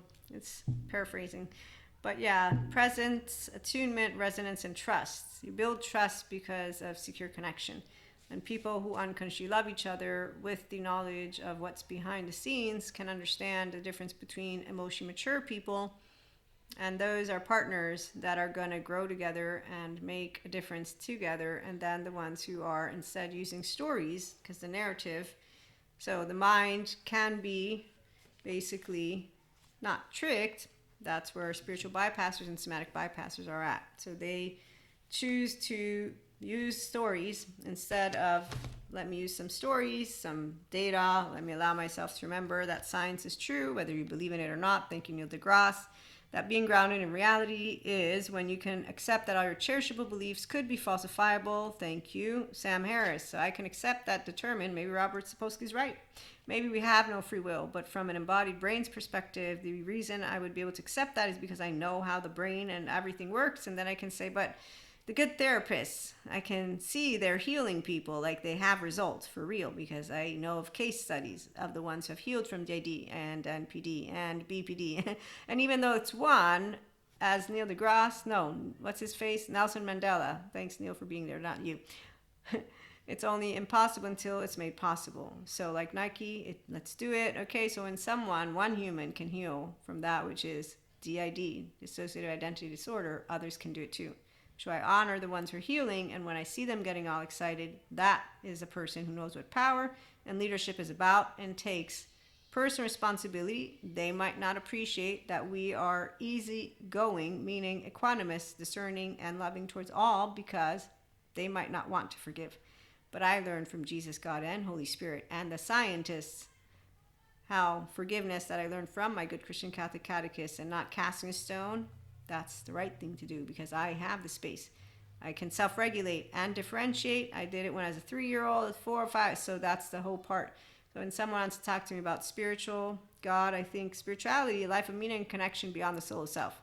So if you're living it, you're embodying it. There's our Enlightenment Soul Age group. We are not a good team and a bad team. There's only one team. It's called, we're all part of this species human.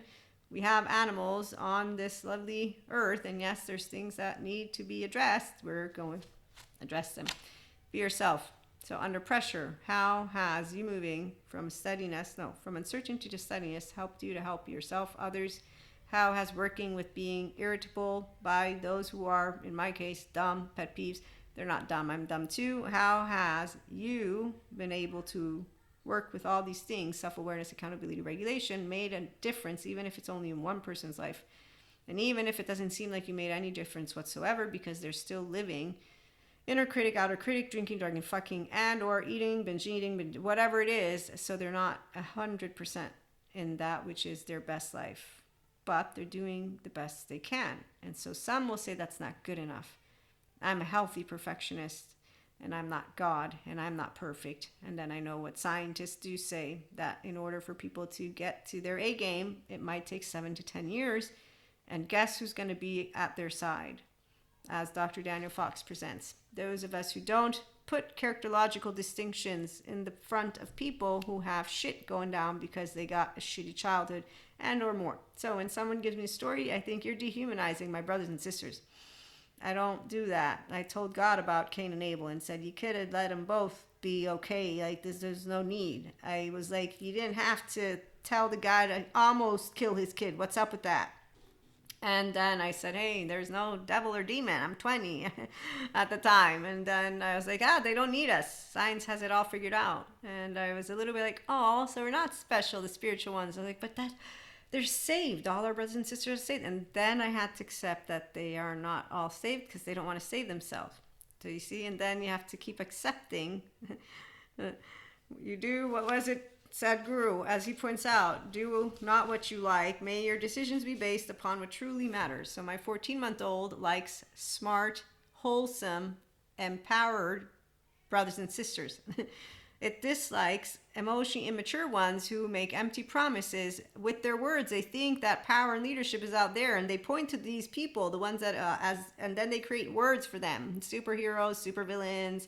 Then they keep giving these words. It's like, I think of Criminal Minds when this happens. Like, yeah, no, I do what they do. You don't give nicknames to that which has no power whatsoever. And actually, I'm sorry, let me break it down even further. You know how many years I cried with Peter Levine, Dr. Daniel Siegel, Janina Fisher, Basil Vanderkolk, all my courses? 3. Like the first 3 years of my life of these courses. So being told when I learn from experts it's bullshit, I leave it alone, because seriously, you don't know how to have compassion, intelligence, and objectivity. I cried with all the other classmates, and then I found out that some of those classmates, like other classmates, actually live modulated because they looked for shortcuts and they thought that they're fighting some kind of enemy. And it's like, you didn't understand, we're all made from the same nervous system. No, there's no holes in it. I mean, sure, there's holes everywhere, but that doesn't mean, please appease, attach, cry, collapse, submit. So yes, if someone gets off of a panic attack, you find it disgusting, but you don't judge them. You just think they could go take personal responsibility for that and actually disengage completely with the time it takes for them to disengage from that type of addiction, because it's explained to me why some people get hooked on the cutting stuff. And so anyways, and that has nothing to do with panic attacks, but the cutting activates the sympathetic. And so you get the drift. That's what information and knowledge, it makes you think a lot of things. And that's basically when you perceive people in your sphere. Do you know, and I'm going to then let you go. Do you know when someone is actually trying to take information from you, this is a mystic, and you actually perceive their energy sphere due to the fact that I'm a Reiki master and I'm part of it. And then in my head, I'm like, are you fucking kidding me? Get out of my sphere. What are you going to grab? What are you grabbing? You're going to grab something. You're going to interpret it your own way with your own words. So whatever you grab and you think you've gotten from me and taken from me, but in the meantime, those who are calling these people bad names, this is ridiculous. Don't you? Left brain and right brain, when they work together, everything makes sense. Where are you? Thank you, lovely Thomas Campbell. As he points out, he wrote a book, 3, so that he could explain everything about consciousness. It's the book of everything. I love it. And he's like, love wins, basically. That's how the math shows it, which is why the guy who says your vibe doesn't matter if you're good or bad, he doesn't know what he's talking about. But he isn't Thomas Campbell. In fact, the truth, it's not fragile. It will always float to the top. But sometimes it takes time to get past beliefs, and it takes a huge paradigm shift to get there. But eventually, it will get there. And when it does, and the scientists say, yes, this is correct, then that's because science gives us the proof. And so if someone wants to say that they are intelligent, they will take the proof. And then they will not make fun of those of us who, like to have a little bit of this and a little bit of that, meaning our spiritual lives. You get the drift. So thanks for stopping by. Share the channel with friends. Check out PayHip. And we'll be back again with more.